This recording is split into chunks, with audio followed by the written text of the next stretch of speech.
Hello, my name is Daniel Henigan, and my final project for CS 120 is a study guide and quiz for the 4 other classes I am taking this semester. Why I chose this project? Well, I wanted something that could help me relieve my stress of the exams. I'm working full-time, and taking 4 finals in a week is an extremely stressful period, and I could potentially use this as a way to combat that stress. I also wanted something practical and something I could potentially use again. So perhaps in the future, as I get new classes next semester and new formulas come in, I could use this to store my formula sheet. And I stored my formulas using MATLAB script. It also helped me organize my notes in preparation for finals week. So the basic flowchart of my project, this is a very simple one.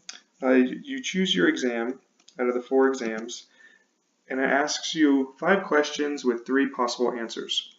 And it'll tell you which of those questions you get wrong and your score at the end. Then you have the option to review each of those questions. And finally, you're able to choose another exam, which will get you to the beginning of the program. And as you can see here, this is the more in-depth flowchart where it says select welcome to the study guide, select which of the 4 exams, and they're all very similar. Asks you your questions, do you want to review, and you review the question, asks you again, do you want to review, or do you want to retake it, and it brings you to the beginning of the program.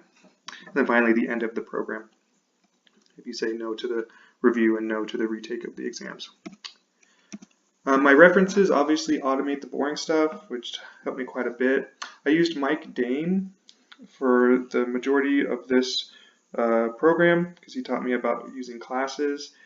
He had only 2 questions and his quiz was very basic, and I used this YouTube channel to teach me about importing the systems and showing each of the wrong questions in red, which was kind of useful. And as you can see, we will watch this video. So this is my final project code. As you can see, I imported the time to delay the message. So when my intro prints to the screen, it doesn't print all at once, and it's a nice, easy way to read the code as it prints out. I also found out about this importing of the SYS so that when I get a question wrong, it'll actually display the text in red letters in shell only, but it's easier to see which of the questions that you got wrong.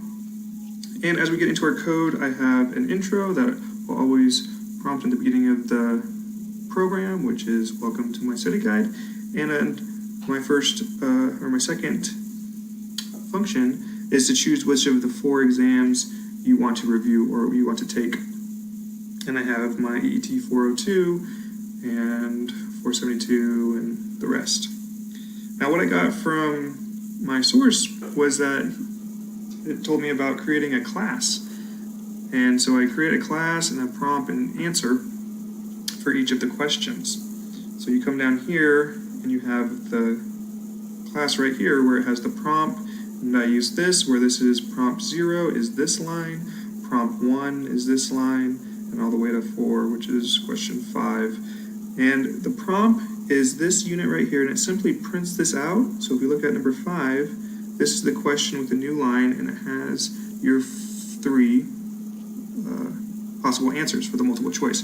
And each of my 5 questions has 3 multiple choice. And then it tells you what answer it's expecting. So then it runs each of these questions through my run quiz, which is here, and the score records the number of correct answers you get and prints it out at the end of the exam, and the count will actually tell you which number you get wrong as you go through the exam. And I have 4 questions, and this is what I added.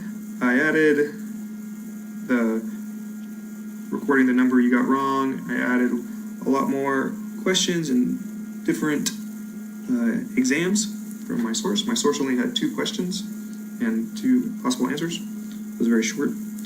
So I used this as my review, and each of my questions has a review. It's in MATLAB format, which I'm familiar with, and it makes it easier to write if you have pen and paper and you take this exam.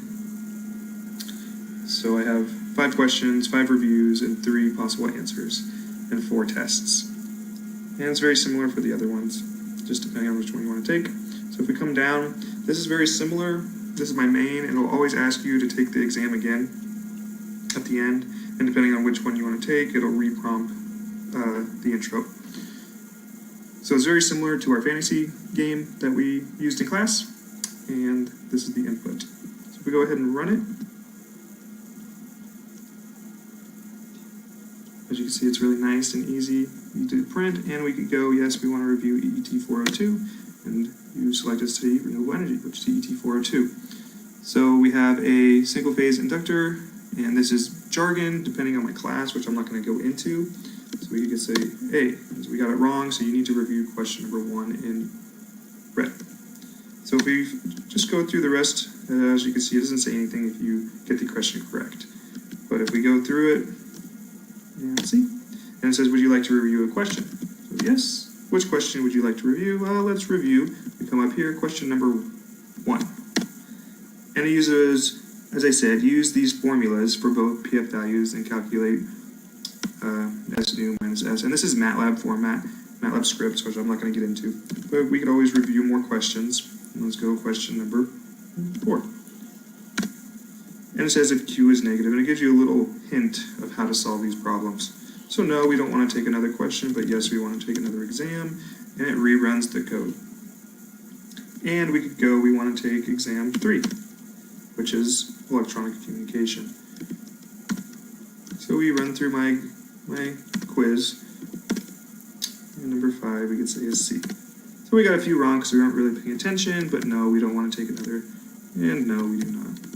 So great job, get back here soon. Thank you very much.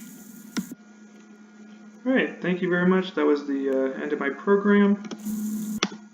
And if you have any questions, please you can email me at daniel.henigan@comcast.net, which is my personal email. Feel free to contact me. Thank you very much, and have a great day.